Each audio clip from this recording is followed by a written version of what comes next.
Cancel culture is the most recent label for a free speech debate that's been going on for a very long time, as senior contributor Ted Koppel remembers all too well. This is Nightline. In 1987, Al Campanis, a vice president of the LA Dodgers, appeared on Nightline and made some deeply offensive remarks about why there weren't more black managers in baseball. No, I don't believe it's prejudice. I truly believe that they may not have some of the necessities. 2 days later, he was fired. We might say he was canceled. Cancel culture claiming a new victim. Cancel culture, as it's called these days, is a social weapon that has served the outrage of both the left. When you cross that kind of societal norm, you must pay the consequence. And the right. Don't support Major League Baseball, whose players actually kneel for the national anthem. In 2016, 49ers quarterback Colin Kaepernick took a knee during the national anthem to protest police violence against blacks. I'm going to continue to stand with the people that are being oppressed. This is something that has to change. Believe in something. Canceled? Even if it means sacrificing everything. He never played professional football again. If you can't apologize and be forgiven, what do they need to do? What are the next steps? Is it public flogging? Nowadays, the term cancel culture has become the Swiss Army knife of political warfare. The two stupidest words ever put together: cancel culture. Cancel culture is real, it's insane, and it's growing exponentially. Sean Hannity offered his viewers a handy reference guide. They want to cancel, let's see, Dr. Seuss, Mr. and Mrs. Potato Head, Pepe Le Pew. They, Dumbo. You know, the left, the squad, the woke crowd. Liberals successfully purged almost all conservatives from academia, the entertainment industry, and journalism. Like those members of the San Francisco Board of Education who approved a plan to change the names of 44 schools linked to historical racism or oppression. Among those schools, until public outrage caused the board to suspend its plan, was one named after President Lincoln. This is how Trump gets reelected. Cancel Dr. Seuss, cancel Abe Lincoln, melt down Mr. Potato Head's private parts. This is his path to victory the next time around. Controversial? You bet. But listen to Perry Bacon, Jr., a senior writer for the website FiveThirtyEight. We are undergoing an incredibly important re-examination of who our heroes are and should be. And I think that is not a fake issue at all. I can't think of anything more important. You realize, of course, that leaves you wide open to the argument that we are applying 21st century values to 18th century people. I'm a black person in America. I'm pretty happy for some of the things Lincoln did. So I'm not opposed to that. But I do think, yes, we are seeing some of the most fundamental values of our society questioned. Capitalism. Is America an exceptional country? Is America a great country? Is America a model for other countries?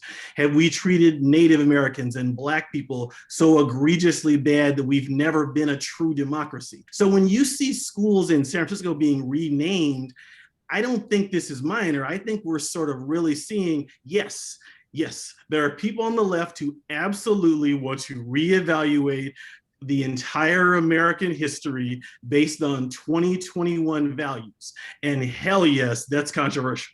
I would hope that for as long as I live, racists and transphobes think of me as a bad guy. I started making videos because I wanted to teach people about rhetoric and propaganda while still being somewhat entertaining. YouTuber Carlos Maza wields his social influence with pride. Is that what you want? To become another reactionary YouTuber? No. That's not activism. Those who lose their jobs or reputations to the quick judgment of cancel culture see a national retribution campaign spinning out of control.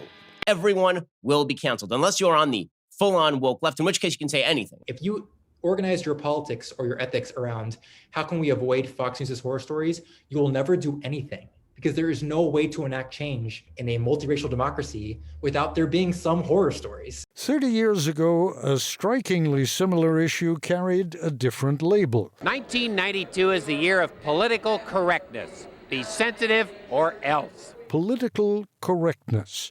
And Leon Botstein, the president of Bard College, joined me on Nightline to explain why so many teachers on campus were frightened by the phenomenon.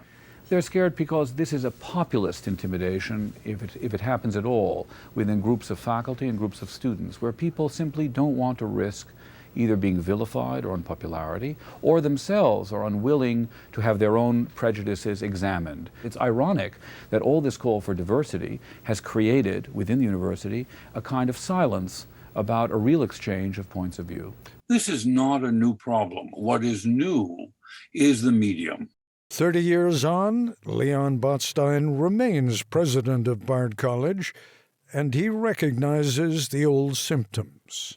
Cancel culture is much more focused on punishment. Social media is like an accelerant to an arson. Everything moves rapidly and out of control, so the slightest spark creates an avalanche, if you will, of retribution. There's no room for error, and the response is not to start a conversation or a dialogue, but to shut the person out in some way.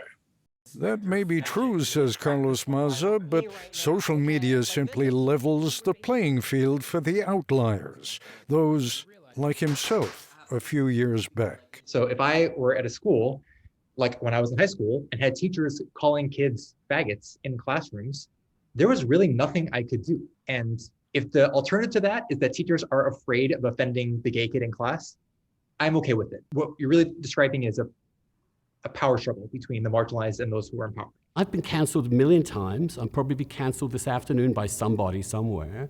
And in the end, you go through that process.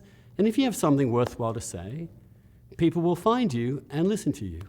Columnist Andrew Sullivan reports recently experiencing just that, when some of his colleagues at New York Magazine declared themselves sufficiently uncomfortable with him that he was, well, canceled. America has always had these spasms of bullying, of social intimidation, of trying to suppress. From Salem through the blacklist, it goes way back, and this is just another bout of this Puritanism, which I hope at some point will end. This country is an amazing experiment in openness and diversity, generating more mutual understanding. Used to be. No, it's more than it's ever been. You go anywhere in the world, anywhere else in the world, and find a country as diverse and as tolerant as this one. You try. You think China doesn't have unbelievable levels of unspeakable racism and sexism in it? What's at issue, and this is very much going to be a factor in our political process, is a changing power structure, reflecting a change in our national profile.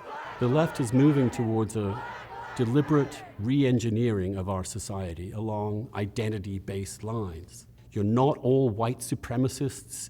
These narratives that are being propelled that this society is basically not even advanced since slavery, these are extremist views. The idea there's no difference between men and women, that biological sex does not exist. I mean, this stuff is insane. But to those who say, Andrew, look, for all the generations that we, women, we, trans, we, blacks, have been oppressed in this country, we finally have the wherewithal to oppress others? We finally have the wherewithal to administer some leverage of our own. What's your answer? I think some of it is motivated by a kind of inverse racism and sexism that wants some kind of payback. Yes, I do think some of that is part of the psychology. And what's the natural evolution of that then? Where does it go? I hope people can understand that you don't make a right by just repeating the wrong. Look, Andrew, you've always been a voice in the wilderness, but I think yours is a particularly lonely voice right now. I know. I'm aware of it. So what? To put it bluntly, white heterosexual men have a little less power to control the discourse, and people who are not those have a little more power to control the discourse. I'm willing to bet 80% of the men named Karen voted for Joe Biden. Texas Senator Ted Cruz claims to have raised more than $125,000 in 24 hours, signing and selling copies of Green Eggs and Ham, the Dr. Seuss classic, which incidentally has not been canceled, at $60 a crack. The senator says he's campaigning against the cancel culture mob. Go woke, go broke. And there's a huge receptive audience out there. More than half the registered voters surveyed in a recent Harvard-Harris poll, 64%, saw their freedom threatened by a growing cancel culture. And then there is this. In less than 25 years, white Americans will be a minority. The political future of the nation is undergoing a seismic shift. While the national conversation seems focused on cultural icons and the randomness and often silliness of who and what gets canceled, the issues at stake are about real political power. Who gains and who loses?